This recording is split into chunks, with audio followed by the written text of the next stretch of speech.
Cours de minéralogie pour débutants, armé par le Dr Alicia Carson. Aujourd'hui, nous verrons les formes cristallines. Un minéral développera à l'extérieur des faces plates, lorsque le liquide ou le gaz qui le forme trouvera suffisamment d'espace pour les développer. Les formes cristallines sont étudiées depuis l'Antiquité. Ce chapitre exposera comment cette discipline a progressé dans le temps. Les hommes ont toujours été attirés par les formes des cristaux.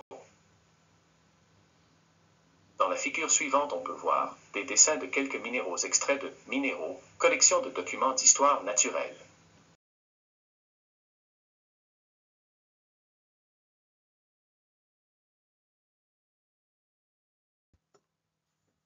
Les premiers témoignages écrits sur l'importance de ces formes naturelles remontent au XXe siècle avant notre ère. Ces écrits appartiennent à Hérodote et à Platon. Ces philosophes ont laissé des écrits sur les formes des cristaux.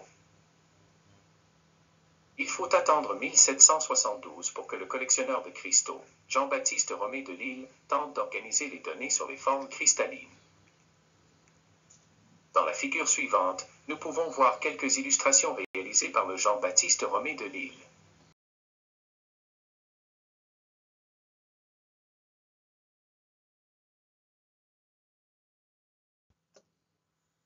Les études des formes cristallines nous ont fait comprendre l'importance de la répartition des faces planes de ces formes. Les faces planes de ces formes se répètent de manière ordonnée, dans une rotation de 360 degrés. Cette répétition était considérée comme si un visage plat était répété, chaque certain angle dans un tour complet. Ce sens de rotation s'appelait l'axe de symétrie. Chaque axe de symétrie a un nom spécifique, qui sera expliqué ci-dessous. Dans la figure suivante, nous pouvons apprécier la symétrie.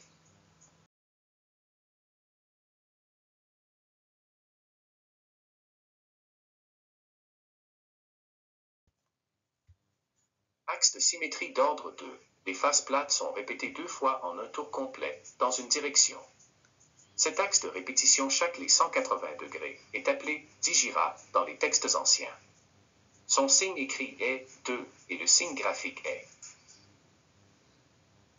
Dans la figure suivante, on voit un cristal de gypse qui présente un axe de symétrie d'ordre 2 sur la face latérale.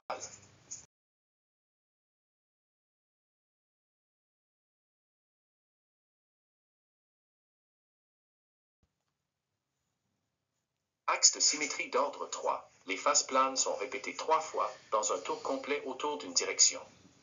Cet axe de répétition chaque les 120 degrés est appelé trigire dans les textes anciens.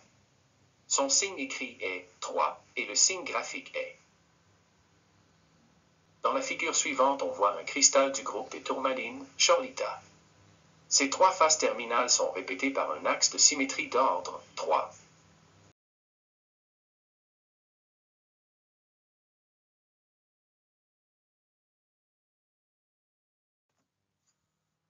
Axe de symétrie d'ordre 4. Les faces planes sont répétées 4 fois dans une rotation complète autour d'une direction.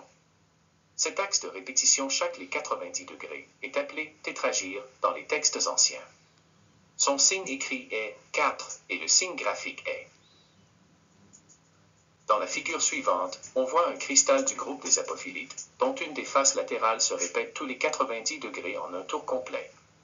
Cette répétition est engendrée par un axe de symétrie d'ordre 4.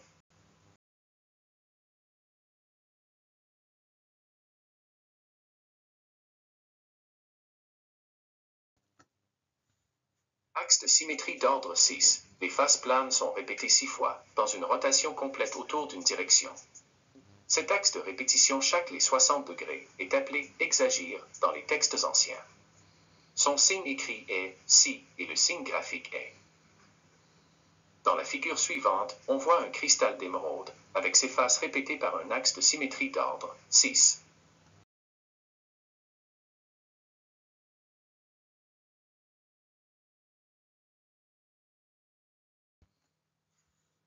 Plan de symétrie. Les faces planes de certains cristaux sont répétées 2 fois comme réfléchies par un miroir. Quand cela se produit, on dit qu'ils ont un plan de symétrie. Son signe écrit est la lettre M et son signe graphique est une ligne. Dans la figure suivante, on voit les faces terminales d'un cristal de prénite. Ces faces présentent un plan de symétrie.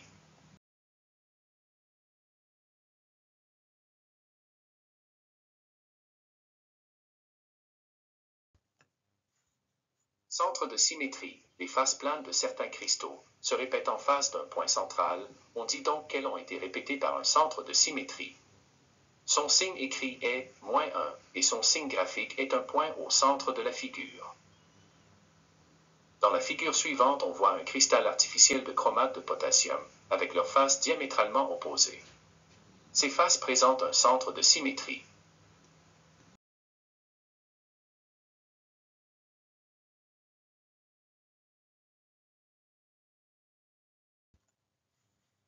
Les formes cristallines sont regroupées en systèmes cristallins en fonction des éléments de symétrie qu'elles présentent. Les formes cristallines qui présentent 4 axes ternaires. Axes de symétrie d'ordre 3 ou 6. Non coplanaires, ils appartiennent au système cubique. Dans la figure suivante, nous pourrons apprécier un cristal de pyrite lié aux axes de symétrie du système cubique.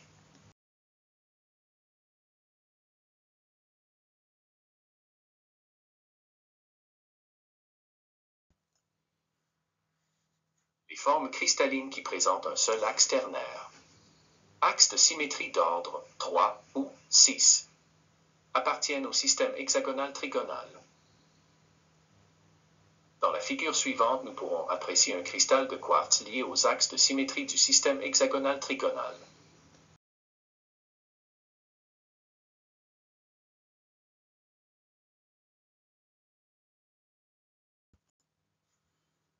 Les formes cristallines qui présentent un seul axe quaternaire. Axes de symétrie d'ordre 4. Ils appartiennent au système tétragonal.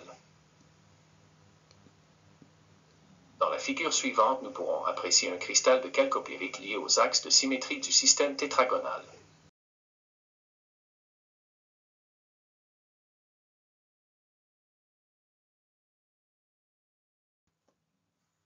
Les formes cristallines qui ne présentent que 3 axes binaires. Axes de symétrie d'ordre 2. Où seulement 3 plans de symétrie appartiennent au système rhombique. Dans la figure suivante, nous pourrons apprécier un cristal d'aragonite lié aux axes de symétrie du système rhombique.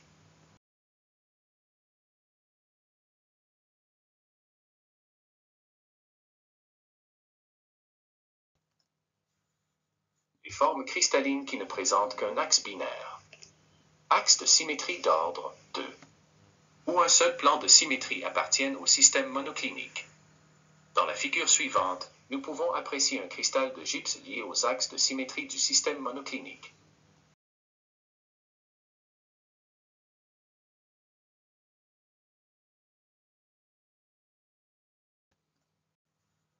Les formes cristallines qui ne présentent qu'un seul centre de symétrie ou aucune symétrie appartiennent au système triclinique. Dans la figure suivante, nous pourrons apprécier un cristal de microcline lié aux axes de symétrie du système triclinique.